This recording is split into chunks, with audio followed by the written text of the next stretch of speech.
저는 오늘 여러분과 함께 꿈을 먹고 사는 사람이라는 제목으로 말씀을 나누겠습니다. 저는 전 세계를 다니면서 여러 다른 문화권에 속한 다른 나라 음식에 접하게 됩니다.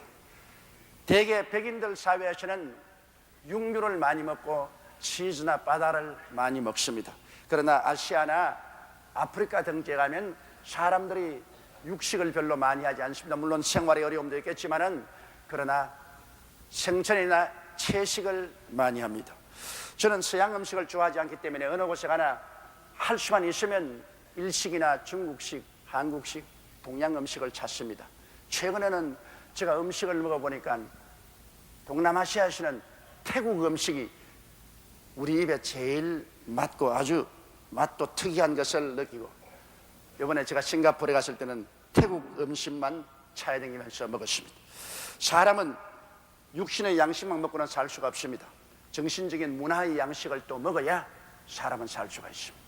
또 그뿐 아니라 신령한 양식을 먹지 않고는 영적으로 사람은 살 수가 없습니다.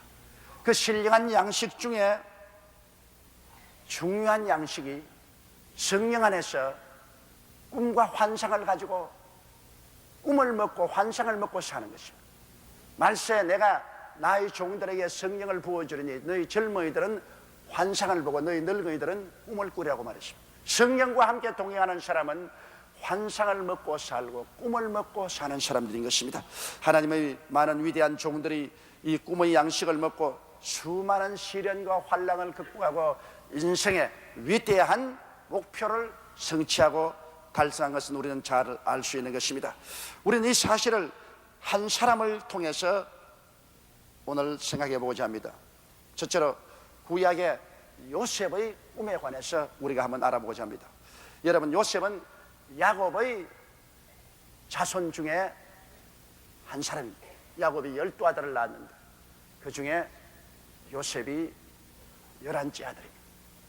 늦게 낳은 아들이라 야곱이 특별히 요셉을 사랑해서 채색옷을 입히고 또 목축을 하러 갈 때도 형들은 다 보내지만 요셉은 집에 두고 아버지가 함께 지냈습니다. 그런데 요셉은 아버지를 닮아서 신앙이 특출했습니다. 다 같은 아버지의 피를 받은 자식들이지만은 그 중에 요셉은 특별히 하나님을 사모하고 찬미하며 기도를 많이 하고 하나님의 뜻을 받으려고 애를 쓰는 사람이었습니다. 그런데 하나님께서 요셉에게 꿈을 주었습니다. 하루 저녁 잠을 잤는데 꿈에 보니 그와 형들이 나가서 곡식을 거두는데 형들의 곡식단이 다 일어나더니만 자기를 삑 둘러서고 난 다음 넙적 절을 합니다. 그는 분명하게 그 꿈을 봤습니다. 아침에 깨어나서도 그 꿈이 너무나 영롱해서 사라지지 않습니다. 그래서 그가 형들에게 말했습니다. 형들, 내 말 들어봐. 간밤에 꿈을 꾸었는데 우리가 다 밭에 추수하러 갔는데 형들의 단이 쫙 서더니만 나를 보고 저를 넙적하더라. 그 말을 듣는 형들의 얼굴들이 다 이그러졌습니다. 마음의 시기가 불타올랐습니다. 이런 금방진 녀석이 어딨냐. 그래, 자기 단은 쓰고 우리 단이 자기에 절하더라면 그래 자기가 우리들이 왕이 되겠단 말인가. 형들도 모두 다 입이 이그러지고 마음이 비뚤어졌습니다. 그러나 일회성으로 지나갔습니다. 그런데 요셉이 또 꿈을 꾸었습니다. 꿈에 하늘을 쳐다보니까 해와 달이 찬란하게 비치고 있는데 11별이 쫙 둘러서니만 해와 달과 11별이 자기를 보고 절을 하거든요. 이 밤에 천체를 보면 좋다 그럽니다. 그런데 더구나 해와 달과 11별이 자기를 보고 절을 하니까 이거 보통 꿈이 아닙니다. 그래서 아침 식탁에 신바람이 나가지고서 또 그 꿈을 이야기했습니다. 아버지, 형들이여, 내 꿈을 들으소서.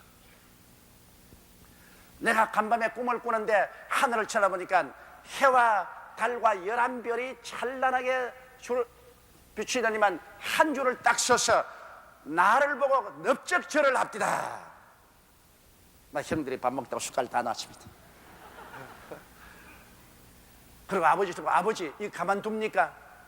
세상에 이런 꿈이 세상에 어디 있습니까? 이거 한두 분도 아니고 우리 집안 식구들을 뭘로 여기고 이 녀석이 이런 말을 합니다.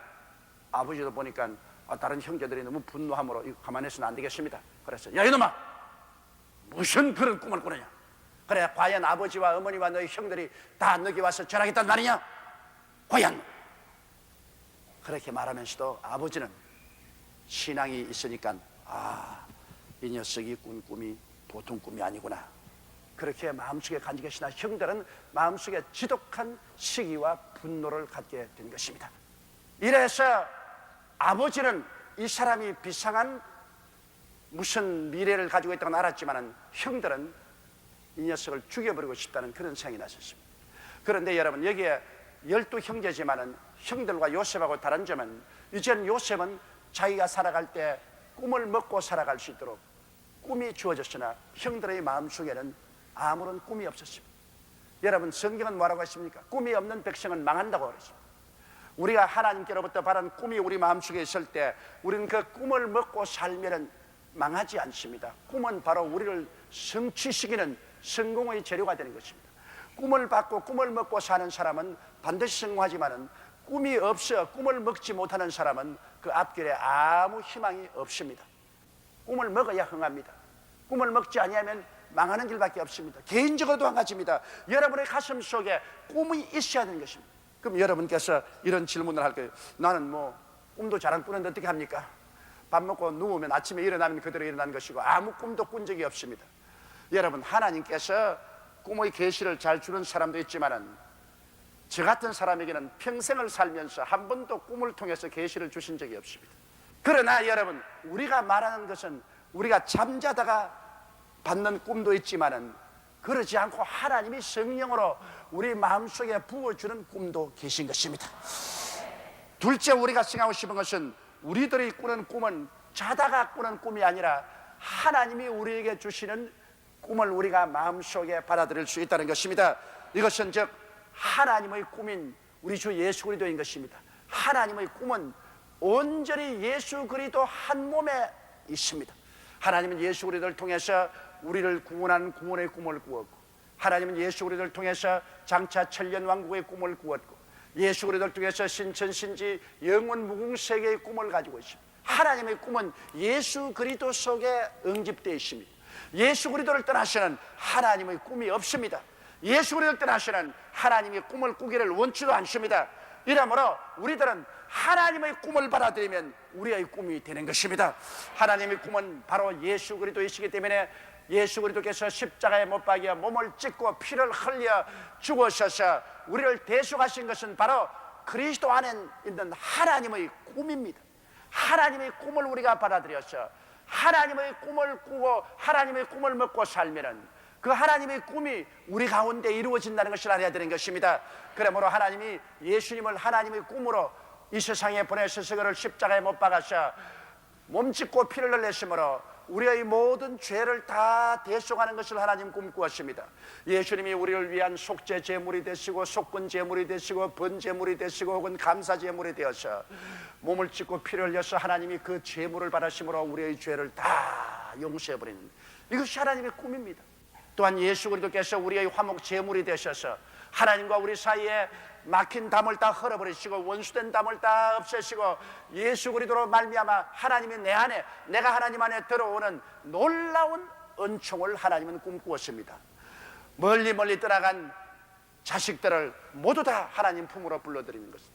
예수 그리스도의 그 화목 제사를 통해서 그 피를 통해서 이루겠다는 하나님의 꿈이 있습니다. 하나님은 그 꿈을 예수를 통해서 이루셨으니 그리스도를 나의 화목제물로 받아들이는 사람은 이제는 하나님과 우리 사이에 막힌 담이 없습니다. 하나님은 예수를 통해서 여러분이 마귀의 모든 질병과 연약과 고통에서 해방되는 것이 하나님의 꿈입니다. 여러분의 마음의 슬픔과 부정적인 생각이 사라지고 하나님의 기쁨으로 마음이 충만되는 것이 하나님이 여러분에 대한 꿈입니다. 생각해 보십시오. 하나님은 이 꿈을 가지고 계십니다. 그리스도를 통해서 여러분이 하나님의 이 꿈을 받아들이면 하나님의 이 꿈이 여러분 속에 역사하게 되는 것입니다. 그리고 하나님의 꿈은 여러분이 그리스도를 통해서 저주에서 해방되는 것입니다. 하나님은 그리스도로 말미암아 저주를 제하시고 아브라함의 복이 임하게 하는 것이 하나님의 꿈입니다. 하나님은 그 꿈을 지금도 꾸고 계십니다. 예수를 믿는 사람을 통해서 아브라함의 축복이 임하도록 하는 하나님의 꿈이 있습니다. 이 꿈을 우리가 받아들이면 하나님의 꿈이 우리 속에 역사하게 되는 것입니다. 그리고 하나님의 꿈은 예수를 십자가에서 죽이심으로 우리의 사망을 멸하시고, 예수께서 음부에 들어갔다가 부활하심으로 사망과 음부를 철폐하시고 천국과 영생을 주는 것이 하나님의 꿈입니다. 하나님이 그리스도를 통해서 이 꿈을 이루셨고, 우리가 그리스도를 우리의 구주로 모셔드리면 하나님의 꿈이 우리 속에 역사해서 우리 가운데 사망을 철폐하시고 음부를 철폐하시고 우리에게 천국과 영원한 낙원을 허락하여 주시는 것입니다. 이 꿈을 우리는 받아들여야만 하는 것입니다. 이것은 하나님이 그리스도 안에서 꾼 꿈입니다. 그리스도 안에서 가진 하나님의 이상입니다. 우리가 이 꿈을 우리 마음속에 받아들이면 하나님의 성령께서 이 꿈을 통해서 우리 가운데 하나님의 꿈을 이루어 주시는 것입니다. 그리스도를 통한 하나님의 꿈을 받아들이는 사람만이 성령의 역사를 체험할 수 있습니다. 이러므로 우리가 하나님으로부터 꿈을 받아들였으면 이 꿈을 먹고 살아야 되는 것입니다. 우리가 매일같이 양식을 먹는 것처럼 꿈을 먹고 살아야 됩니다. 매일같이 신문이나 문학 잡지를 읽어 정신적인 양식을 얻는 것처럼 여러분은 하나님 앞에서 이 오중복음과 삼중 축복의 꿈을 먹고 마셔야 됩니다. 바로 성찬을 떼는 이유가 그게 있습니다. 왜 하나님이 성찬을 떼게 했습니까? 우리가 너무 쉽게 잊어버리기 때문에 그리스도의 깨어진 몸을 먹고 흘리신 피를 마심으로 그리스도에 대한 하나님의 꿈을 여러분이 먹고 마시라고 그렇게 하는 것입니다. 하나님의 꿈을 먹어라. 하나님의 꿈을 마셔드리라. 그리고 하나님의 꿈으로 채워라. 이것이 바로 성찬의 메시지인 것입니다. 그렇지 않고 아무리 의미 없이 와서 떡조각 먹고 포도주잔 하나 마시고 간다면은 이것은 의식과 형식에 불과한 것입니다. 하나님은 그리스도의 깨어진 몸과 흘리신 피를 통해서 여러분에게 꿈을 먹이는 역사를 하게 하시는 것입니다. 먹고 마시고 꿈을 꾸어라. 먹고 마시고 꿈을 품어라. 먹고 마시고 하나님의 꿈을 먹고 마셔라. 그렇게 말씀하는 것입니다. 그렇기 때문에 성찬은 여러분 우리가 잘하면 우리에게 거대한 형통을 주는 하나님의 역사가 여기에 따르게 되는 것입니다. 의미 없이 먹고 마시면 아무런 효과도 발생할 수가 없는 것입니다. 그러면 셋째로 우리가 요셉이 당한 역경을 다시 한번 생각해 보십시다. 그는 그 꿈을 마음속에 품고 꿈을 먹고 사는 사람인데, 한 아버지가 너 형들이 목축하는데 가서 음식을 전달해주고 안부를 듣고 오더라 했습니다. 요셉이 아버지가 준 음식을 가지고 형들을 찾아서 가니까 형들이 보고 달려들어서 음식은 빼앗고 옷은 빨아벗겨서 그래서 물 없는 구덩이에 던져 넣었습니다. 뭐 구덩이에 들으시면 그 시골에 누가 건져줍니까? 절망에 처했습니다. 모든 것이 암담합니다.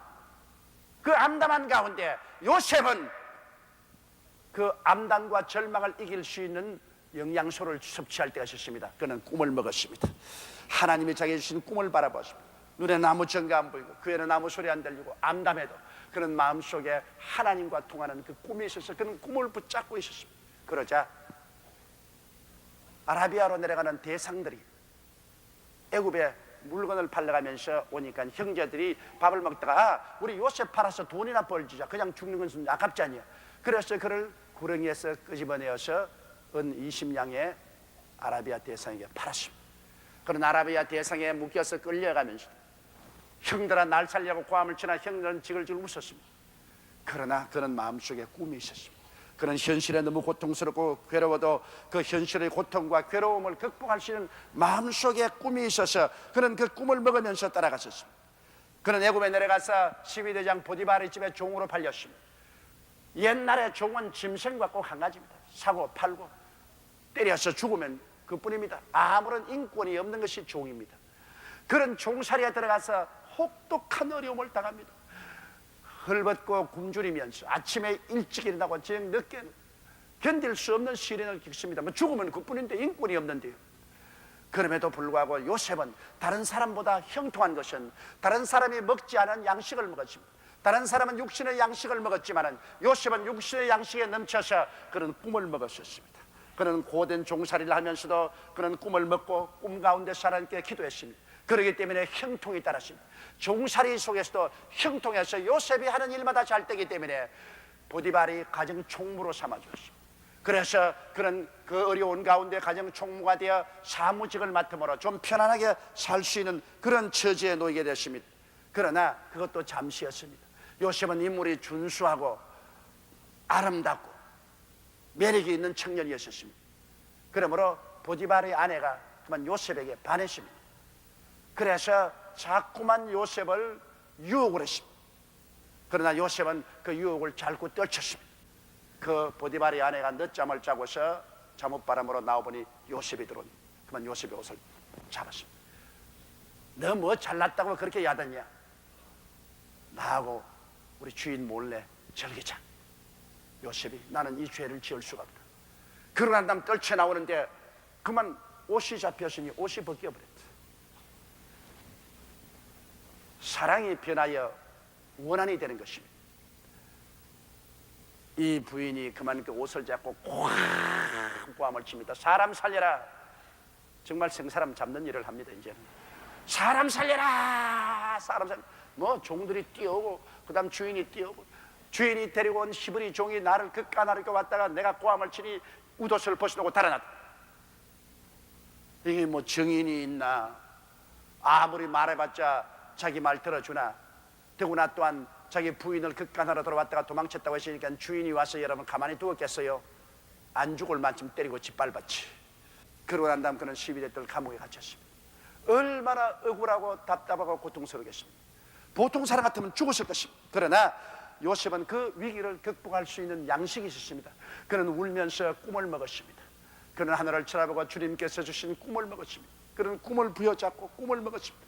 그렇기 때문에 그 억울하고 원통함을 그는 견딜 수 있습니다. 꿈이 없었으면 그는 미쳐버렸거나 그렇지 않으면 병들어서 죽었을 것입니다. 그러나 그 모든 역경을 극복할 수 있는 정신적인 자원이 있었습니다. 이 정신적인 자원이란 얼마나 좋은지 모릅니다. 이 정신 자원이 있기 때문에 그는 모든 역경을, 이 억울함을 극복할 수 있습니다. 그는 꿈을 먹고 사는 사람입니다. 아무도 요셉의 이 꿈을 몰랐었습니다. 그래서 그는 감옥 속에 있는데 같은 감옥에 애굽의 술장관, 떡장관이 모의를 하다가 잡혀서 들어왔습니다. 그들도 각각 꿈을 꾸는데 메시지가 실린 꿈이었습니다.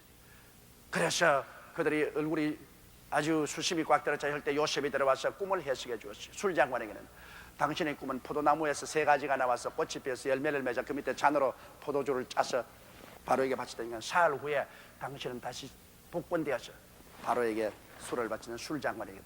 떡장관이 그 말을 들으니까 아주 좋은 꿈이거든. 나도 좀 해석해 줘. 나는 내 머리에 광줄이 3개가 있는데 바로를 위해서 여러 가지 떡과 찌짐이 잔뜩 있는데 이 머리에 이거 있으니까 새들이 와서 먹더라. 그것은 사흘 후에 당신은 목이 날아갈 꿈이다. 똑같은 꿈인데 하나는 메시지가 좋고 하나는 메시지 나쁜데 아닌 게 아니라 사흘 후에 바로의 생일이 되면 술장관은 복권되고 떡장관은 목이 날아갔습니다. 그때 술장관을 잡고 부탁했습니다. 당신 덕이하거든 나를 좀 돌봐주십시오. 임금에게 이야기해서 나를 해방시켜 주십시오. 나는 아무 죄가 없습니다. 그렇게 하마해놓고 난 다음 술장관은 까맣게 잊어버렸습니다. 그래서 감옥에 3년 동안 썩습니다. 종살이 17년에 감옥에 3년 동안 기약이 없이 썩는데 여러분 얼마나 죽을 지경입니까? 만일 요셉이 꿈꾸는 사람이 아니었으면, 그 마음속에 꿈이 없었으면 그는 절망했을 것입니다. 그 3년 동안 그는 계속해서 꿈을 먹고 살았습니다. 양식을 먹고 사는 것이 아니라 꿈을 먹고 살았습니다. 3년이 지나고 난 다음에 바로가 때가 오매 꿈을 꾸었습니다. 바로가 꿈에 보니까 하숫가에 살찐 7 암소가 들어와서 풀을 먹더니 그 뒤에 파리한 7 수가 나와서 그 살찐 암소를 다 잡아먹고도 그대로 파리에 있었습니다. 잠이 깨었다가 다시 잠이 드는데 또 보니까 아주 살찐 충실한 7 이삭이 있는데 세약한 7 이삭이 뒤에 나와서 그 살찐 이삭을 다 먹고도 그냥 그대로 빈죽전이가 되어 있었죠. 똑같은 내용의 메시지가 실린 2가지 꿈이니까 확실히 이루어진다는 것을 말하는 것입니다. 애굽의 모든 술객들을 다 불렀으므로도 해석을 못해요. 그때 술장관이 비로소 요셉을 기억하고 요셉의 말을 하니 요셉을 데려오라고 했어요. 빨리 와서 요셉을 면도를 시키고 이발을 시키고 좋은 옷을 입혀서 바로 앞에 데리고 오니 요셉이 그 꿈을 해석합니다. 이것은 동일한 꿈을 2번 보여주신 것이니 하나님께서 바로에게 곧 다가올 것을 보여준 것이다. 이 땅에 7년 큰 풍년이 다가오고 난 다음에 7년 흉년이 올 것인데 얼마나 거센 흉년인지 7년의 풍년이 온데간데 없게 될 것이다. 그러므로 이 나라를 구출하기 위해서는 7년 풍년 때 모든 수확의 5분지를 거두어서 지역마다 곡창을 짓고 그걸 쌓아놓으면 흉령 때 살릴 수가 있다. 이 말을 듣자 바로가 무릎을 딱 치고서 자네같이 지혜 있고 총명하고 모든 일을 아는 사람을 어떻게 구하겠는가?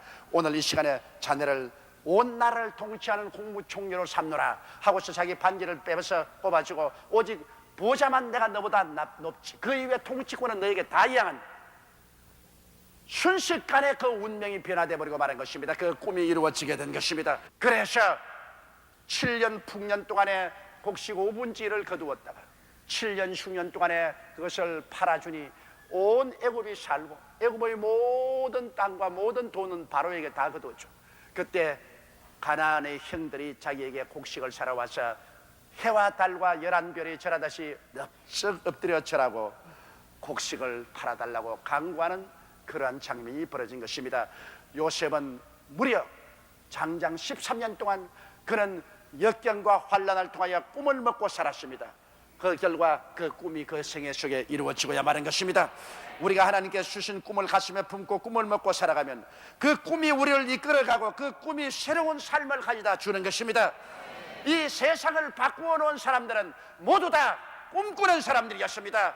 꿈을 꾸고 꿈을 품고 꿈을 먹고 사는 사람은 결국에 하나님의 성령의 능력으로 개인과 국가와 세계를 변화시켜 놓은 사람인 것입니다. 오늘날 우리 한국에 필요한 것은 꿈이 필요한 것입니다. 우리 개인적인 민족적인 꿈이 필요한 것입니다. 우리에게 꿈을 심어줄 수 있는 지도자가 필요한 것입니다. 한국이 살아남기 위해서는 꿈을 품어야 됩니다. 꿈을 먹어야 되는 것입니다. 꿈을 가져야 되는 것입니다. 우리 민족이 꿈을 잃어버리고 허랑방탕하고 사치 낭비만 하면 파멸당하고 맙니다. 우리 민족에게 강렬한 내일을 향한 꿈을 심어줄 수 있는 이러한 우리의 지도가 우리에게 현실적으로 필요한 것입니다. 우리의 가장 영롱한 꿈을 심어줄 자는 우리 주 예수 그리스도밖에 없는 것입니다. 우리 위해서 하나님의 꿈을 한 몸에 싣고 오셔서 십자가에 몸짓고 피를 흘려 우리를 위해서 오중보험과 삼중 축복의 꿈을 허락해 주신 이 예수 그리스도를 여러분 모셔드리고 그리스도 안에 있는 하나님의 꿈을 받아들여서 자나 깨나 그 꿈을 꾸고 그 꿈을 먹고 그 꿈을 마시고 그 꿈 가운데 살면은 하나님의 성령께서 요셉의 생애의 꿈을 이루은 것처럼 여러분의 생애 속에 이 꿈이 반드시 이루어지게 만들어 주시는 것입니다.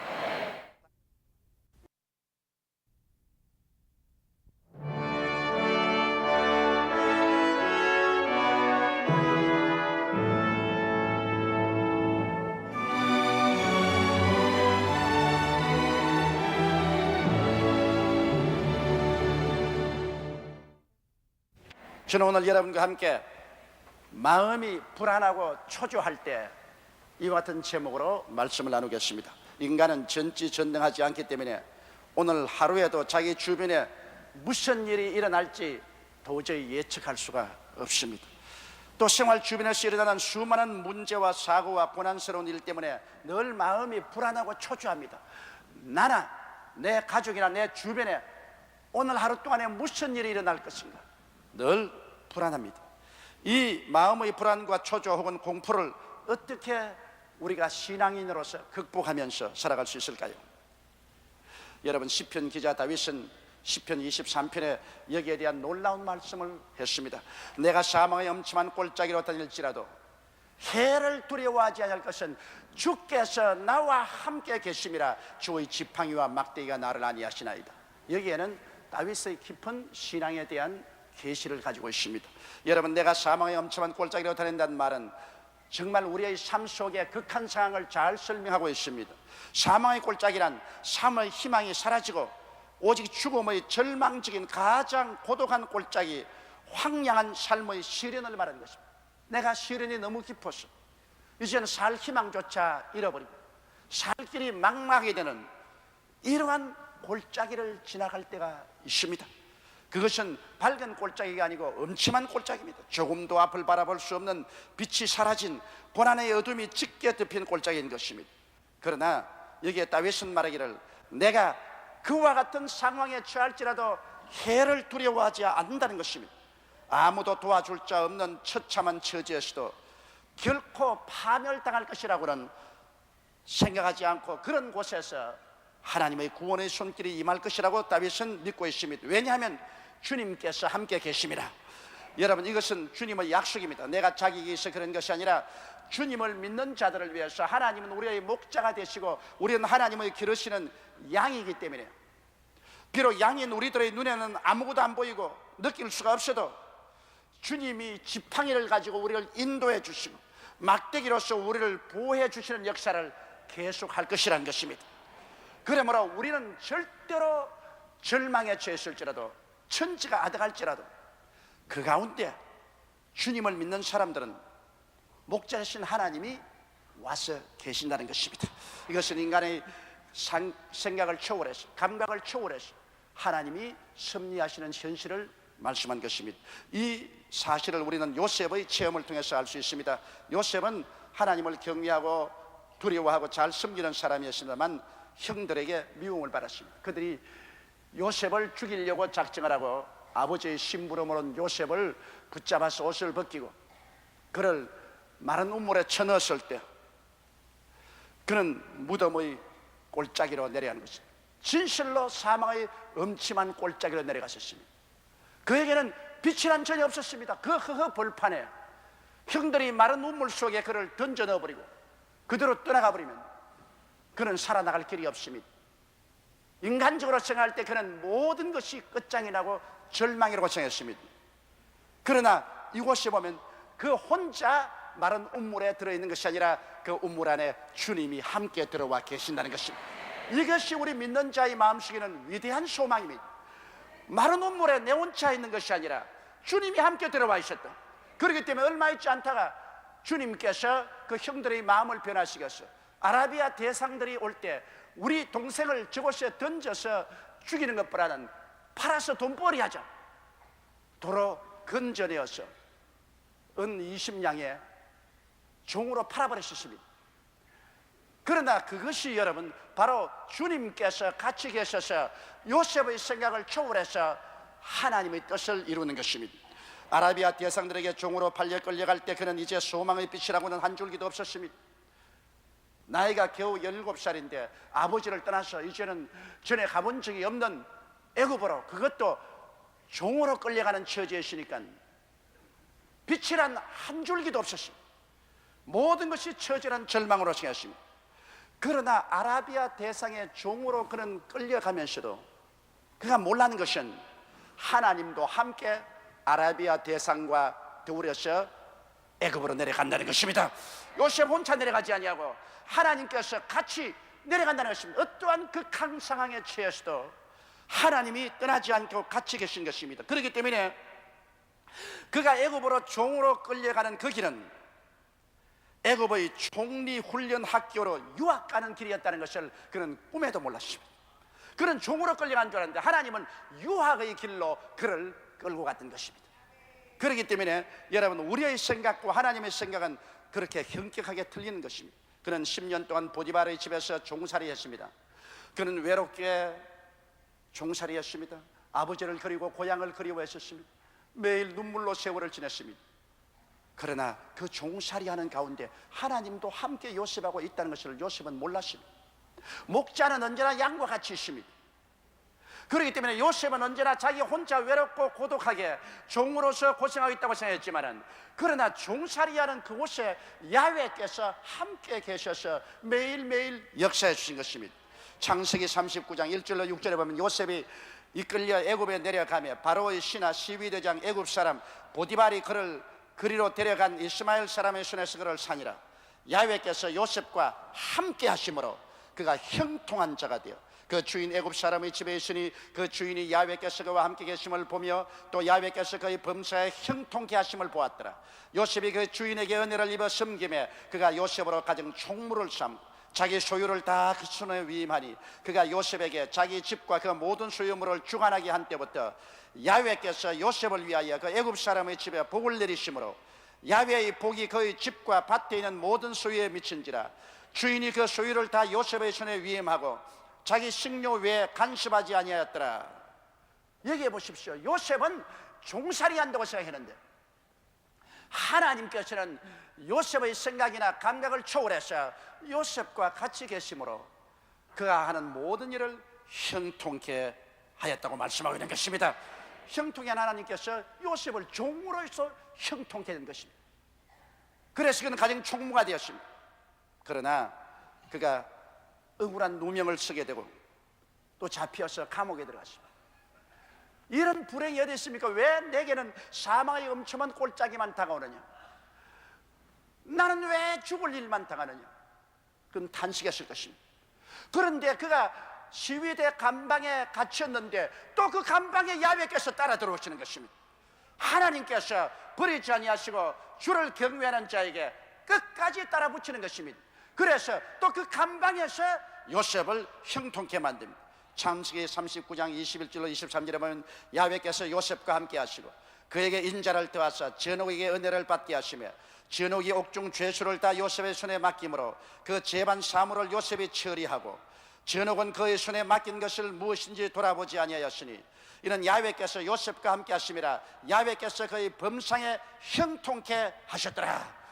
여러분, 하나님께서는 우물 안에서 요셉과 같이 하시고 종으로 끌려온 생활 속에서도 같이 계셨고 감옥에 들어갔을 때 하나님이 그 감옥에 같이 계신 것입니다.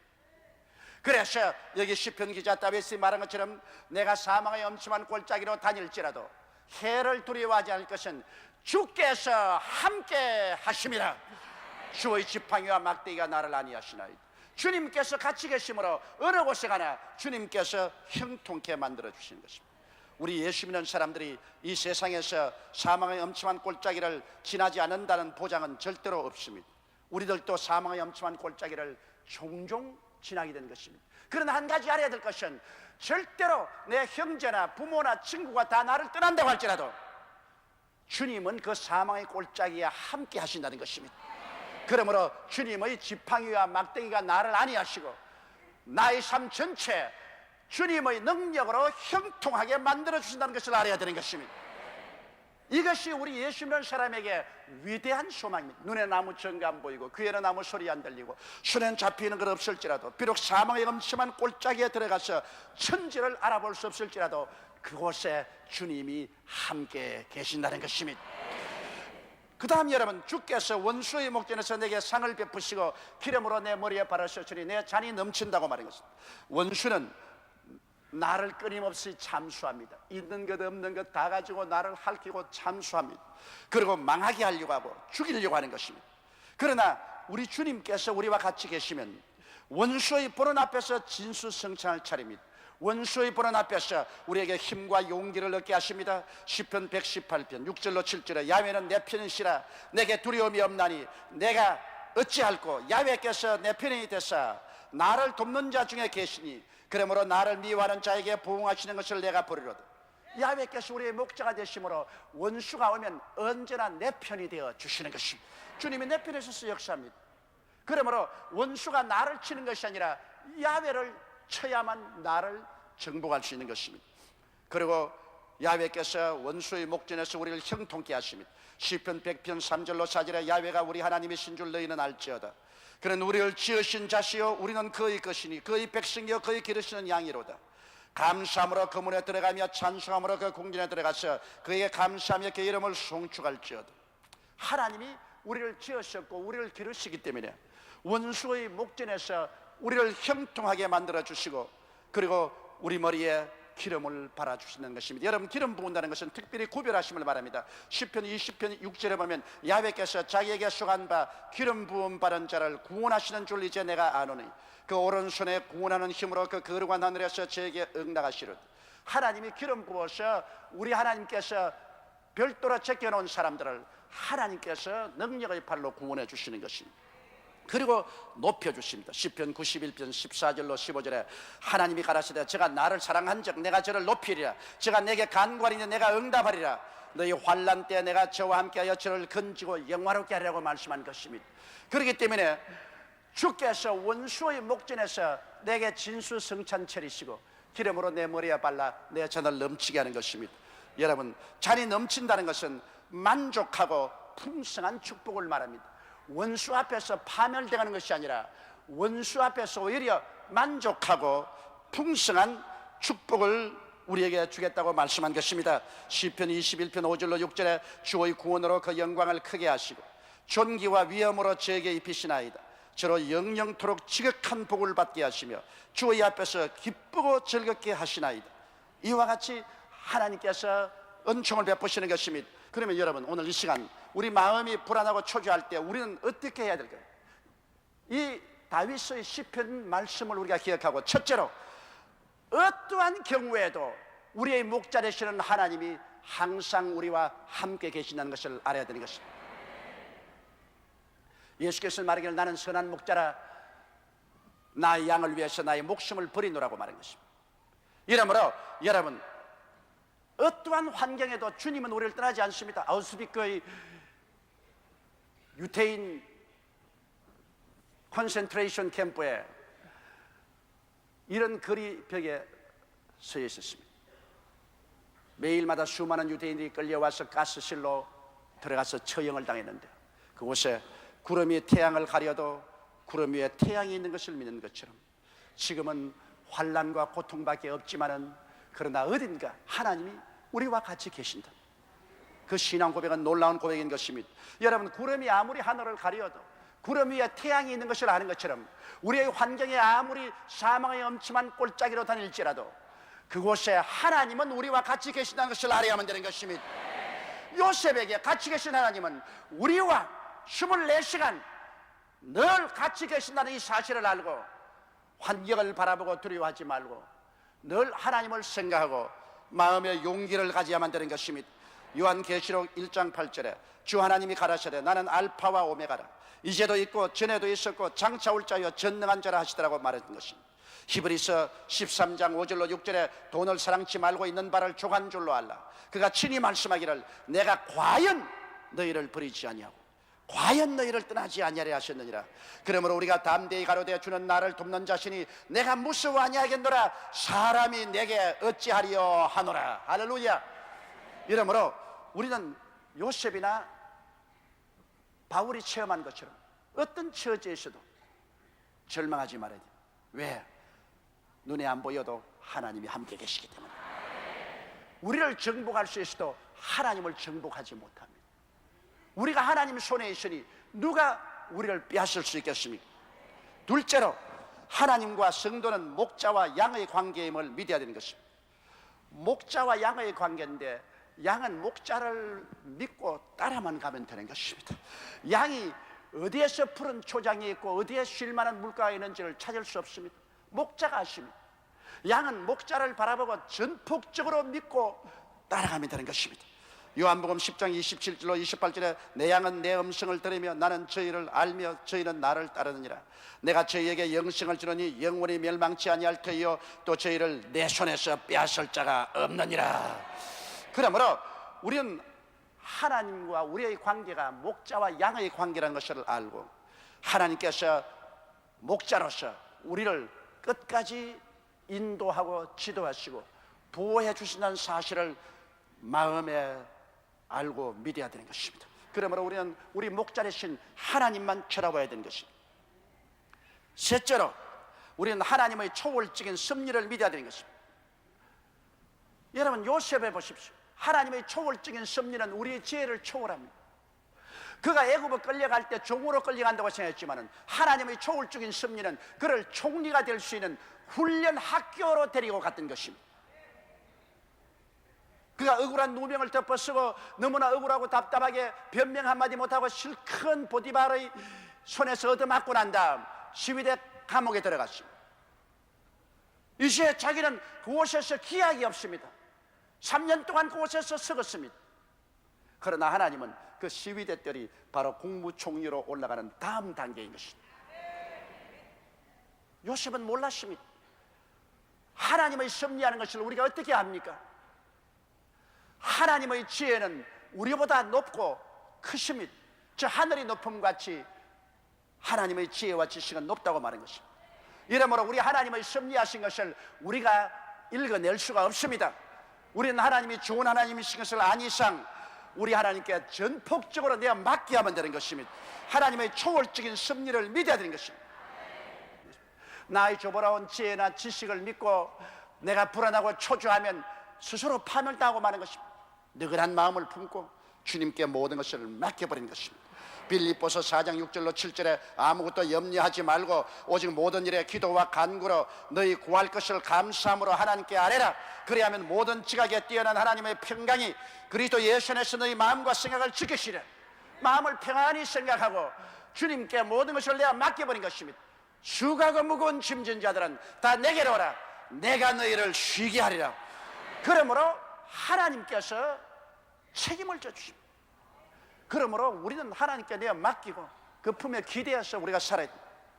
초월적인 섭리를 믿고 하나님의 손길이 나타날 것을 기대하는 그런 믿음을 가져야 됩니다.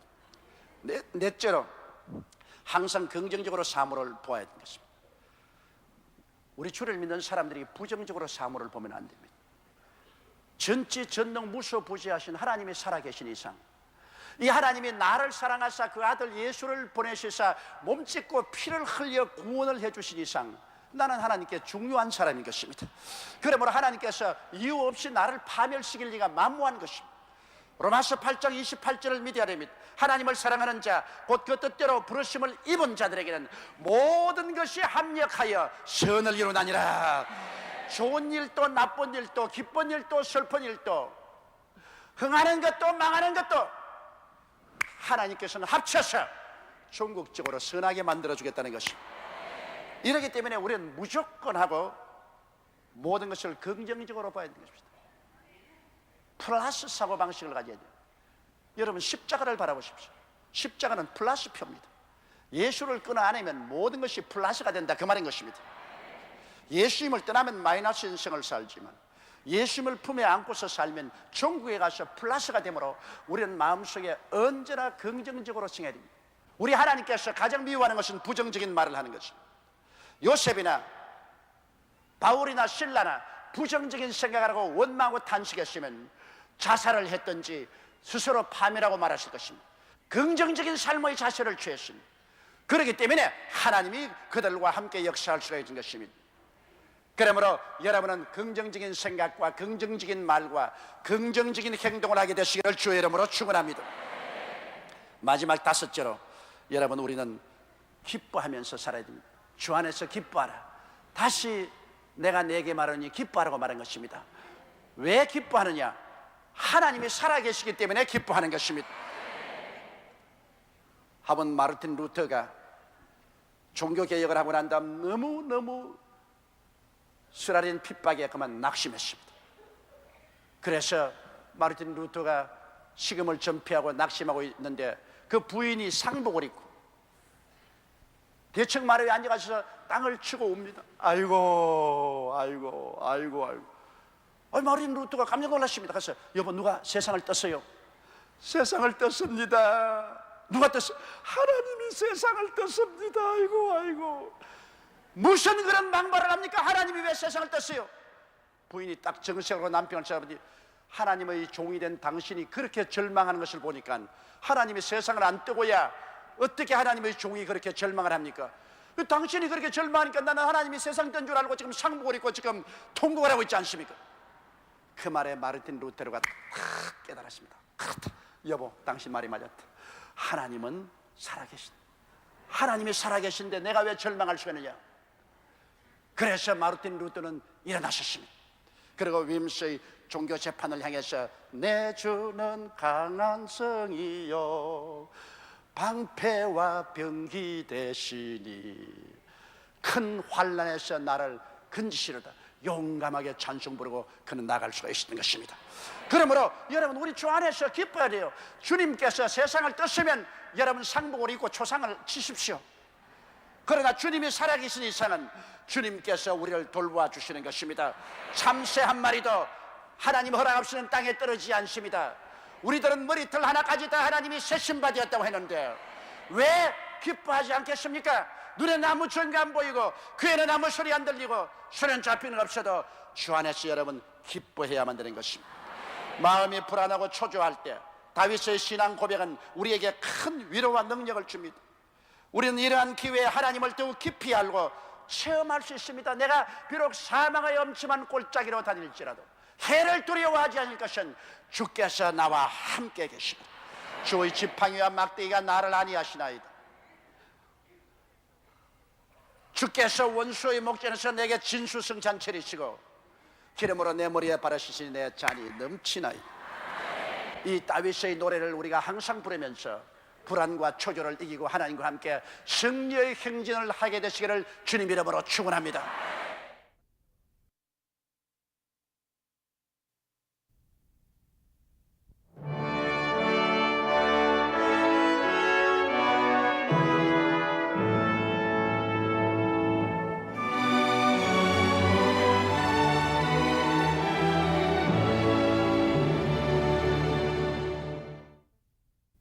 오늘 저는 여러분과 함께 그 행사가 다 형통하리로다, 이 제목으로 말씀을 나누고자 합니다. 어둡고 캄캄한 경제적인 위기의 터널을 지나고 있는 우리들에게는 그 행사가 다 형통하리로다라는 하나님의 말씀은 가물어 메마른 땅의 단비와 같습니다.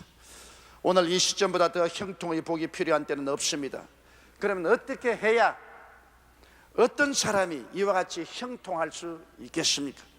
하나님께서는 복은 사람을 따라오지 환경을 따라오는 것이 아니라고 말씀하고 있습니다. 우리들은 항상 복된 환경을 동경합니다. 그러나 성경은 복 있는 사람에게 복이 따른다고 가르치고 있습니다. 어떻게 하면 복 있는 사람이 될 수 있을까요? 이 일에 관하여 우리는 심신을 기울여 하나님의 가르치심을 받아야만 하겠습니다. 지금처럼 우리들의 삶의 환경이 광야가 되어가는 때 우리가 복 있는 사람에 대해 복을 가져오는 사람이 되어야만 될 것입니다. 그런데 성경은 복 있는 사람이 되는 조건을 시편 1편에 분명하게 우리에게 보여주고 있습니다. 첫째로 복 있는 사람은 악인의 꾀를 쫓지 아니한다, 그렇게 말씀하고 있는 것입니다. 악인이란 어떠한 사람을 말하는 것입니까? 이기주의적 탐욕에 잡혀 이웃을 괴롭히고 도적질하고 죽이고 멸망시키는 일을 하는 사람이 바로 악인입니다. 디모데전서 6장 9절로 10절에 부하리야 하는 자들은 시험과 올무와 여러 가지 어리석고 해로운 정욕에 떨어지나니 곧 사람으로 침륜과 멸망에 빠지게 하는 것이라. 돈을 사랑함이 일만함의 뿌리가 되나니 이것을 사모하는 자들이 미혹을 받아 믿음에서 떠나 많은 근심으로 자기를 찔렀더니, 자기 분수를 뛰어넘어 탐욕적인 욕망을 가지고 돈을 추구하다가 수많은 악을 저지르는 사람들이 우리 주위에 얼마나 있는지 모릅니다. 이러므로 우리가 복을 받는 사람이 되기 위해서는 이 악인의 꾀에서 벗어나야 되는 것입니다. 이스라엘이 하나님 앞에서 저는 죄악도 주님께서 이렇게 지적하셨습니다. 예레미야서 2장 13절에 내 백성이 두 가지 악을 행하였나니 곧 생수의 그런 데는 나를 버린 것과 스스로 웅덩이를 판 것인데 그것은 물을 저축지 못할 터진 웅덩이라고 말한 것입니다. 악인은 하나님을 인정하지 않습니다. 악인은 자기 이기주의밖에 모릅니다. 하나님 같은 것은 자기의 생애 속에서 멀리 쫓아내버렸습니다. 이스라엘이 하나님에게 두 가지 악을 행했다고 주님 말씀한 것은 하나님을 자기들의 생애 속에 멀리 내어 쫓았습니다. 생수의 근원이 되는 하나님 없이 스스로 인간의 수단과 방법으로 웅덩이를 팠는데 그 웅덩이는 물을 저축하지 못할 터진 웅덩이라고 말했습니다. 악인이 행하는 모든 일은 하나님의 저주가 따르고 하나님의 축복이 없으므로 그들이 어떠한 인간의 수단과 방법을 다 동원해서 일을 한다고 하더라도 그들의 파는 우물은 터진 우물입니다. 거기에는 물을 저장할 수 없습니다. 악인은 이기주의와 탐욕의 노예이며 이를 이루기 위해서 모든 수단과 방법을 다 동원합니다. 그러나 이것은 아무 효과가 없습니다. 전국적으로 역사는 악인이 정치가로서 성공한 적도 없고 실업가로서 번창한 일도 없습니다. 악인이 장구하게 번영한 일도 없습니다. 언제나 악인은 멸망당하고 마는 것입니다. 우리가 악인의 꾀를 쫓지 않아야 하나님께 복을 받을 수 있는 것입니다. 악한 수단과 방법을 가지고서는 이 세상에서 절대로 축복을 받을 수가 없고 하나님의 복이 임할 수가 없는 것입니다. 우리가 악인의 꾀를 쫓지 않기 위해서는 하나님 중심으로 하나님을 섬기며 살아야 되는 것입니다. 하나님 없이 우리가 하는 모든 일은 종국적으로 끝이 나고 맙니다. 하나님이 바로 생수의 근원입니다. 영적인 생수의 근원이고 심적인 지혜의 근원이 되시고 우리의 삶의 근원이 되십니다. 하나님을 우리 삶의 자원으로 삼고 살아야 악인의 꾀를 따라가지 않게 되는 것입니다. 그리고 우리는 자기 분수를 깨달아서 불의와 불법적인 욕심을 버려야 됩니다. 욕심이 잉태하면 죄를 낳고 죄가 장성하면 사망을 낳습니다. 욕심을 가지게 되면 언제나 비정상적인 수단과 방법을 동원하게 되고 무리수를 하게 되는 것입니다. 하나님의 성령의 흐름을 쫓아가지 않고 무리를 행하게 되는 것입니다. 부정을 행하고 부패를 행하게 되는 것입니다. 이것이 다 결국엔 탐욕이 들어와서 그렇게 하는 것입니다. 그 탐욕이 들어와서 사람을 하여금 악을 행하게 하고 그 악이 오래가지 않습니다. 사망의 구렁텅이로 떨어지게 되는 것입니다.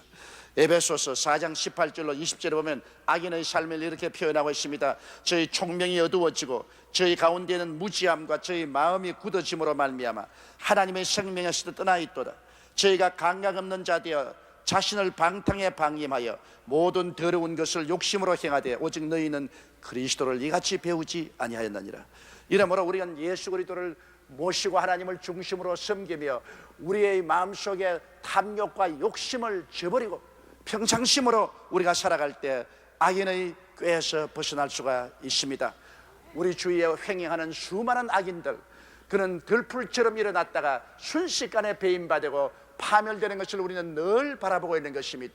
복이 있기 위해서는 이 악인의 꾀에 떨어지지 말아야 되는 것입니다. 자기 이기주의와 탐욕의 노예가 되어 수단과 방법을 가리지 아니하고 목적 달성을 위해서 살인도 하고 방화도 하고 밀매도 하고 인신매매도 하고 온갖 일을 다하는 이러한 꾀를 벗어버려야 되는 것입니다. 그러한 것으로 우리가 결코 행복해질 수 없고 성공할 수 없습니다. 그러한 것으로 우리가 복받아 살 수는 없는 것입니다. 그러한 사람에게 하나님의 복은 따라가지 않습니다. 이러므로 악인의 꾀를 우리가 떠나야 하나님의 복이 우리에게 다가오는 것입니다. 둘째로는 죄인의 길에 서지 아니한 사람이 하나님의 복을 받고 산다고 말한 것입니다. 죄인은 법을 알고 그 법을 어길 때 죄인이 되는 것입니다. 여러분, 아예 하나님의 법을 모르는 사람은 악인이지 죄인은 아닙니다. 하나님이 살아계신 것을 알고 하나님의 법을 알고도 법을 어길 때 죄인이 되는 것입니다. 법을 모르면 죄인도 되지 않은 것입니다. 로마서 7장 7절로 9절에 그런즉 우리가 무슨 말하리요? 율법이 죄냐? 그럴 수 없느니라. 율법으로 말미암지 않고는 내가 죄를 알지 못하였으니 곧 율법이 탐내지 말라 하지 아니하였다면 내가 탐심을 알지 못하였으리라. 그러나 죄가 기회를 타서 계명으로 말미암아 내 속에서 각양 탐심을 이루었나니 이는 법이 없으면 죄가 죽은 것임이라. 전에 법을 깨닫지 못할 때는 내가 살았더니 계명이 이르며 죄는 살아나고 나는 죽었도다. 이처럼 내가 법을 알고 계명을 알 때 내가 죄 짓는 것을 알게 됩니다. 그 울이 있어야 내 얼굴에 얼마나 더러운 것이 묻은 것을 알지, 그 울이 없으면 내 얼굴에 숯이 묻어도 묻은 것을 알지 못합니다. 그러므로 죄인이라는 것은 하나님의 법을 아는 사람입니다. 하나님의 계심을 알고 하나님의 법을 알면서도 그 법을 어기는 사람이 죄인입니다. 그것은 우리 크리스찬들을 지칭하는 것입니다. 우리는 하나님이 살아계신 것을 압니다. 하나님의 법을 우리가 알고 있습니다. 그럼에도 불구하고 마음은 원이로되 육신이 약하다고 하고 법을 어길 때 죄를 범하게 되는 것입니다. 그러므로 복이 있기 위해서는 이 죄인의 길에 서지 말라는 것은 죄를 짓고 거기에 그냥 안주해서 그 길로 걸어가는 이런 생활을 하지 말아야 되는 것입니다. 죄를 짓지 않은 의인은 한 사람도 없습니다. 그러나 우리 하나님께서는 죄를 지을 때 우리에게 회개하기를 원하시는 것입니다. 만일 우리가 우리 죄를 자백하면 저는 미쁘시고 이로우사 우리 죄를 사하시며 모든 불의에서 우리를 깨끗게 하실 것이라고 말한 것입니다. 죄인의 길에 서서 그냥 그 길로 가면 안 됩니다. 우리는 늘 회개하고 통회하고 자복하며 죄에서 돌이켜야만 되는 것입니다. 그러므로 예수 믿는 사람들은 끊임없이 자기의 죄 때문에 고민하고 통회하고 자복하는 사람인 것입니다. 전혀 죄를 짓지 않고 온전히 의로운 사람은 이 땅에 한 사람도 없습니다. 그렇기 때문에 회개하는 것이 우리에게 가장 중요한 것입니다. 죄인의 길은 의인의 길을 벗어나서 빗나간 삶을 말합니다. 죄란 하말티아라고 말하는데 관역을 쏘았는데 화살이 빗나갔던 말인 것입니다. 우리의 생활이 의의 길에서 빗나가기 시작하면 얼마 있지 않냐 수많은 올무에 걸리게 되고 수많은 슬픔에 빠지게 되는 것입니다. 그러므로 우리가 죄인의 길에 서지 않기 위해서는 우리의 마음속에 하나님의 법을 늘 감추고 살아야 되는 것입니다. 하나님의 계명을 우리가 늘 마음속에 묵상하고 살아야 되는 것입니다. 하나님의 계명은 우리가 너무나 잘 알지 않습니까? 내 앞에 다른 신을 두지 말라. 우리의 삶 속에 내가 만군의 야훼 이외에 다른 신을 두지 않도록 늘 계명을 통해서 비춰봐야 됩니다. 우상에 절하지 마라. 나는 이 계명을 늘 내 마음속에 생각해보고, 그래서 나무나 돌이나 금이나 은이나 철로서 만든 우상에 절하지 않을 뿐 아니라 이 세상에 부귀 영화 공명의 우상에도 절하지 말아야 되는 것입니다. 그 무엇보다도 하나님보다 먼저 더 사랑하고 섬기면 우상이 됩니다. 이렇기 때문에 우상에 절하지 말라는 계명을 가지고 언제나 하나님을 먼저 섬기고 먼저 받들고 따라야 되는 것입니다. 하나님의 이름을 망령되이 부르지 말라는 계명이 있기 때문에 내 입술을 조심해서 하나님에 대한 말을 할 때 지극한 마음의 공경과 사랑과 경외함을 가지고서 하나님의 성물을 불러야 됩니다. 안식일을 거룩히 지키라. 내 계명이 있기 때문에 내가 주님이 부활한 성일을 거룩히 지켜서 그날 어떠한 일이 있더라도 내가 주님을 먼저 와서 경배하고 주님을 섬기고 그 다음 나가는 것입니다. 그 나라와 그 일을 먼저 구하러 가셨음에 이 안식일은 먼저 주님께 나와서 인사하고 먼저 주님을 받들어야 됩니다. 왜냐하면 안식일, 이 부활의 날에는 예수님께서 교회에 와서 성도들을 만나시는 것입니다. 평소에도 주님이 우리와 같이 계시지만은 특별히 주님께서는 이 부활의 날에 교회에 와서 성도들을 만나기 위해서 기다리시는 것입니다. 이 날에 우리의 예배와 찬양을 받으시고 이 날에 우리에게 복을 주시는 것입니다. 다음 성경 말씀대로 우리 마음속에 내 부모를 공경하라는 이 계명을 마음속에 가지고 있으면 이 계명이 늘 내 마음속에 가는 길을 올바르게 잡아줍니다. 요사이 같이 바쁜 세월에 또 핵가족 제도로서 부모와 함께 살지 않은 사람이 대다수입니다. 또 이기주의적인 세계 속의 삶으로 부모에 대해서 관심을 기울이지 않을 때가 많습니다. 그러나 이 성경 말씀이 우리에게 늘 지적을 합니다. 너는 부모를 공경하고 사느냐? 너는 부모를 무시하고 살지 않느냐? 그래서 마음속에 여간 부모에 대한 불평도 있고 반발이 있어도 이 계명이 그것을 못하게 막아주는 것입니다. 이 계명을 우리 마음속에 지키고 있을 때 우리는 회개하고 부모를 공경하게 되는 것입니다. 살인하지 마라. 하나님의 법은 반드시 살인한 자는 죽이라고 말하셨습니다. 요사이 우리 기독교계에서 인권을 주장하면서 사형 집행을 하지 말라고 하는데, 여러분 성경에는 살인한 자는 죽이라고 말하셨습니다. 남의 생명을 무참하게 빼앗고 짓밟은 사람에게 무슨 인권을 주장할 수가 있습니까? 나는 거기에 대해서 반대합니다. 남의 생명을 짓밟고 처참하게 죽인 사람은 용서받을 수 없습니다. 그 사람은 그의 응당의 대가를 받아야만 되는 것입니다. 그래야 사회 질서가 서고 규범이 설 수 있는 것입니다. 이러므로 살인하지 말라는 계명이 마음속에 있기 때문에 살인할 마음이 생겨도 그것을 못하게 하고, 심지어 미워하는 것조차도 살인한 죄가 되므로 미워하는 것도 자제할 수 있는 것입니다. 그 다음 성경에는 간음하지 말라고 말했습니다. 요사이 얼마나 성도덕이 문란합니까? 음란하고 방탕함이 얼마나 심합니까? 그러나 이 성경 말씀이 마음속에 있습니다. 간음하지 마라. 이 말씀이 언제나 대낮같이 환한 빛으로 마음을 비추기 때문에 이것이 마음의 죄악을 떨어뜨리고 의의 길로 걸어갈 수 있도록 이끌어주는 것입니다. 도둑질하지 마라. 우리는 하나님의 11조도 도둑질합니다. 그러나 성경에는 도둑질하지 말라고 음이 말씀하고 있으므로 이 계명을 마음에 감추고 있으면 하나님 것도 도둑질하지 않게 되고 이웃 것도 우리가 도둑질하려다가도 손이 오그라들고 마는 것입니다. 내 이웃을 거짓 증거하지 마라. 우리는 너무나 이웃을 거짓 증거합니다. 사실이 아닌 것을 만들어서 이웃 사람을 모욕합니다. 이웃에 대한 부정적인 이미지를 전달하고 이웃 사람에 대해서 평론을 합니다. 이것은 모든 사람이 짓는 죄입니다. 입술에 짓는 죄 중에 가장 많은 죄가 이웃을 거짓 증거하는 것입니다. 그러나 이 성경 말씀이 뚜렷이 있는 이상은 우리가 이웃을 거짓 증거하고는 회개하고 자복해야 되고 그 입술을 예수님이 보혈로 씻어야 되는 것입니다. 그 마음을 정화시켜야 되는 것입니다. 이웃을 칭찬하고 이웃을 격려하고 이웃에 대한 좋은 말을 하면 얼마나 우리의 삶이 더 풍부해지고 좋아지겠습니까? 이 계명을 우리가 지킬 때 그렇게 될 수 있는 것입니다. 그 다음 내 이웃을 탐하지 마라. 탐심은 우상 숭배입니다. 여러분 우리가 탐심을 가지게 되면 하나님도 다 제껴버리고 하나님의 은혜도 다 저버리고 그 탐심의 포로가 되어서 가기 때문에 탐심은 우상숭배인 것입니다. 이러므로 우리 마음속에 가장 경계해야 될 것이 탐심입니다. 탐심은 자기의 실력과 분수를 뛰어넘어 욕심을 가지는 것입니다. 그 욕심이 잉태하면 반드시 부정을 하게 되고 부패하게 됩니다. 비뚤어진 길로 가게 되고 문제가 야기되는 것입니다. 이러므로 우리가 죄인의 길에 서지 않으려면 하나님의 계명을 우리 마음속에 간직하고 이 계명을 매일같이 묵상해야 됩니다. 매일 아침 이 계명을 마음속에 묵상하고 계명을 따라 하나님 앞에 기도해야 되는 것입니다.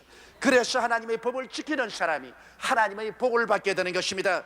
호세아서 4장 6절에 내 백성이 지식이 없으므로 망하는도다. 내가 내 하나님의 율법을 잊었으니 나도 내 자녀들을 잊어버리라고 말한 것입니다. 우리가 하나님의 율법과 계명을 잊어버리면 하나님도 우리를 잊어버리고 우리의 기도에 귀를 기울이지 않겠다고 말한 것입니다. 우리가 예수 믿고 구원받은 것은 그 보배로운 피를 의지해서 값없이 받았지만은 복을 받기 위해서는 하나님의 계명을 지키고 하나님과 올바른 관계 속에 서 있어야만 하는 것입니다. 셋째로 이 성경은 복 있는 자가 되기 위해서는 오만한 자의 자리에 앉지 아니하다고 말한 것입니다. 오만한 자는 누굽니까?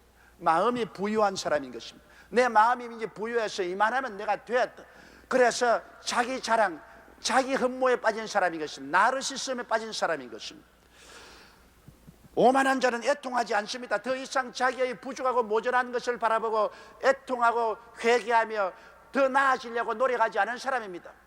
벌써 자기 교만에 들어차서 이만하면 됐다고 자랑하는 사람을 말하는 것입니다. 성경은 잠언서 16장 18절에 교만은 패망의 선봉이요 그만한 마음은 넘어짐의 앞잡이라고 말한 것입니다. 바로 사탄이 그렇지 않습니까? 하나님께서 루시퍼를 가장 아름다운 천사장으로 만들어 주었습니다. 그런 그의 아름다움에 도취되었지만 하나님을 잊어버렸었습니다. 그리고 하나님과 경쟁해서 하나님의 자리를 찬탈하고 하나님을 쫓아내고 자기가 하나님이 되려고 하다가 쫓겨나서 그런 사탄이 되고 말한 것입니다. 교만은 패망의 선봉이요 교만한 마음은 넘어짐의 앞잡이입니다. 아담이 사람이면 사람이지 피조물이 왜 창조주가 되려고 합니까? 창조와 피조물 사이에는 건널 수 없는 구렁텅이가 있습니다. 그럼에도 불구하고 아담이 사탄의 꾀임을 받아서 너도 하나님처럼 될 수 있다는 그 유혹에 빠졌습니다. 그래서 하나님처럼 되려고 하나님의 금기의 열매인 선악과를 따먹고 타락해버리고 마는 것입니다. 인간 바벨탑은 인간에게 역사적으로 주는 영원한 교훈입니다. 사람들이 우리가 성을 쌓아 그 꼭대기를 하늘에 닿게 하고 우리 이름을 내고 흩어짐을 면하죠. 하나님의 이름 대신 우리 이름을 내고 우리가 하나님처럼 높아지자고 하는 인간의 역사는 언제나 심판을 받고 마는 것입니다. 그러므로 하나님 없이 우리가 정치적인 바벨탑을 타든지 경제적인 바벨탑을 쌓든지 문화적인 바벨탑을 쌓든지 이미 그 속에는 파멸의 씨앗이 심겨져 있습니다. 그 바벨탑이 얼마 높아지지 아니하여 하나님의 심판은 정치적으로나 경제적으로나 문화적으로나 반드시 내리는 것입니다. 역사가 그것을 증명하고 있는 것입니다. 교만은 패망은 선봉이요 교만한 마음은 넘어짐의 앞잡이인 것입니다. 이사야서 13장 11절에 내가 세상의 악과 악인의 죄를 벌하며 교만한 자의 오만을 끊으며 강포한 자의 거만을 낮출 것이라고 말한 것입니다. 넷째로 복 있는 사람은 오직 야훼의 율법을 즐거워하여 그 율법을 주야로 묵상하는 자가 복을 받는다고 말한 것입니다. 여러분, 예수님은 율법의 완성입니다. 로마서 10장 4절에 그리스도는 모든 믿는 자에게 의를 이루기 위하여 율법의 마침이 되시니라. 그러므로 오늘날 우리의 율법은 바로 예수 그리스도인 것입니다. 우리는 예수 그리스도를 사랑하고 예수 그리스도를 경외하고 예수 그리스도를 주야로 묵상해야만 되는 것입니다. 예수 그리스도의 십자가의 고난과 부활을 여러분 주야로 묵상해야 됩니다. 예수님이 십자가에서 우리를 위해서 속죄 제물이 되시고 속건 제물이 되시고 번제물이 되시고 화목 제물이 되셔서 우리의 죄악을 다 사하시고 용서와 의를 주신 것을 묵상해야 되는 것입니다. 예수님의 보혈로 말미암아 하나님과 우리가 원수된 담이 무너지고 하나님과 우리가 사랑의 교제를 하고 하나님은 우리 아버지가 되고 우리가 친자식이 된 것을 가슴을 확 열어놓고 묵상을 하고 그것을 느껴봐야 되는 것입니다. 그리스도가 우리의 양을 친히 담당하시고 병을 짊어지시고 십자가에 피를 흘린 것을 묵상하고 그를 통해서 영도 마음도 몸도 치료에 맡겨야 되는 것입니다. 치료의 광선이 우리에게 비춰야 되는 것입니다. 이를 묵상해야 됩니다. 예수께서 십자가에서 저주를 바라받아서 율법의 저주에서 우리를 속량한 것을 묵상해야 됩니다. 그리스도께서 우리를 위하여 가난하게 되신 것을 묵상해야 되는 것입니다. 그래서 예수를 통해서 우리가 부유하게 되고 저주에서 해방되어 아브라함의 복을 받는 것을 항상 묵상해야 되는 것입니다. 예수님이 십자가에서 우리 대신 죽음으로 죽음을 죽이시고 부활하사 천국과 영생을 얻어온 이 축복을 묵상해야 됩니다. 저는 매일같이 그리스도의 십자가 오중복음을 묵상합니다. 매일 이 은혜를 따라 기도하고 묵상하는 것입니다. 여러분, 우리가 야훼의 율법인 예수 그리스도를 주야로 묵상하고 주를 감사하고 그 은혜 속에 푹 잠겨서 살아야 됩니다. 복을 받는 사람은 누구든지 그리스도 안에 있으면 새로운 피조물이라 이전 것은 지나가시니 보라 새 것이 되었다고 하는 것처럼 자기가 그리스도 안에 새 사람 된 것을 끊임없이 깊이 묵상해야만 되는 것입니다. 그와 동시에 하나님의 말씀을 늘 즐거워해서 하나님 말씀을 읽고 듣고 묵상해야 됩니다. 시편 119편 97절에 내가 주의 법을 어찌 그리 사랑하는지요 내가 그것을 종일 묵상하나이다. 시편 119편 165절에 주의 법을 사랑하는 자에게는 큰 평안이 있으니 저희에게 장애물이 없으리로다고 말했었습니다. 그러므로 우리가 예수 그리스도를 묵상하고 성경을 우리가 묵상하고 읽고 성경을 즐거워함으로 말미암아 그 결과로 도덕적인 사람이 됩니다. 시편 119편 101절로 102절에 내가 주의 말씀을 지키려고 발을 금하여 모든 악한 길로 가지 아니하여 싸우며 주께서 나를 가르치셨으므로 내가 주의 규례에서 떠나지 아니하였나이다. 예수님을 묵상하고 말씀을 묵상하는 사람이 도덕적인 사람이 됩니다. 또 현명한 사람이 됩니다. 시편 119편 98절에 주의 계명이 항상 나와 함께하므로 그것이 나를 원수보다 지혜롭게 하나이다. 내가 주의 증거를 묵상함으로 나의 명철함이 나의 모든 스승보다 승하며 주의 법도를 지킴으로 나의 명철함이 노인보다 승하니 하나님의 말씀을 듣고 우리가 읽고 묵상함으로 말미암아 우리가 지혜롭게 되고 명철하게 되는 것입니다. 또 잠언서 9장 10절에 보면 야훼를 경외하는 것이 지혜의 근본이라고 했는데 예수님을 묵상하고 그 말씀을 묵상함으로 우리가 지혜롭게 되는 것입니다. 고린도전서 1장 30절에 너희는 하나님께로부터 나서 그리스도 예수 안에 있고 예수는 하나님께로서 나와서 우리에게 지혜와 의로움과 거룩함과 구속함이 되었다고 하셨습니다. 그리스도와 그 말씀을 통하여 우리가 지혜로운 사람이 되는 것입니다. 잠언서 4장 7절로 9절에 지혜가 제일이니 지혜를 얻어라. 물론 너희 얻은 것을 가지고 명철을 얻을지니라. 그를 높이라. 그리하면 그가 너를 높이 들리라. 만일 그를 품으면 그가 너를 영화롭게 하리라. 그가 아름다운 관을 내 머리에 두었고 영화로운 면류관을 내게 주리라고 말씀한 것입니다. 이렇기 때문에 우리가 예수 그리스도를 묵상하고 그의 가르침을 깊이 마음속에 생각하며 하나님의 말씀을 즐거워하면 그로써 우리가 도덕적인 사람이 되고 명철한 사람이 되고 지혜로운 사람이 되고 또 성공하는 사람이 될 수 있는 것입니다. 복 있는 사람은 악인의 꾀를 쫓지 아니하고 죄인의 길에 서지 아니하며 오만한 자의 자리에 앉지 아니하고 야훼의 율법인 예수 그리스도를 즐거워하여 주야로 그를 묵상하고 감사하며 기도하는 사람인 것입니다. 이러한 사람은 시냇가에 심은 나무와 같아서 그 잎사귀가 마르지 않고 항상 영림을 풍성히 맺는 것처럼 그 행사가 다 형통하리라고 말씀한 것입니다. 이와 같은 조건이 구비되어서 주님과 함께 동행하며 기도하는 개인이나 가정이나 민족은 하나님이 같이 계셔서 높여주심으로 모든 일에 형통하게 되고 머리가 되고 꼴이 되지 않고 위에 있고 아래 내려가지 않고 남에게 구워줄지라도 꾸지 않는 삶을 살게 되는 것입니다. 오늘 우리는 이 말씀을 받아들이고 깨달음으로 모두 다 복 있는 사람이 될 수 있습니다. 복 있는 사람이 덜에 가면 덜이 복을 받고 집에 들어오면 집이 복을 받고 떡반죽 그릇을 만지면 떡반죽 그릇이 복을 받겠다고 말한 것입니다. 그러므로 우리는 복인이 되어야 되는 것입니다. 그래야 우리나라가 복된 나라가 되는 것입니다. 우리의 삶이 복된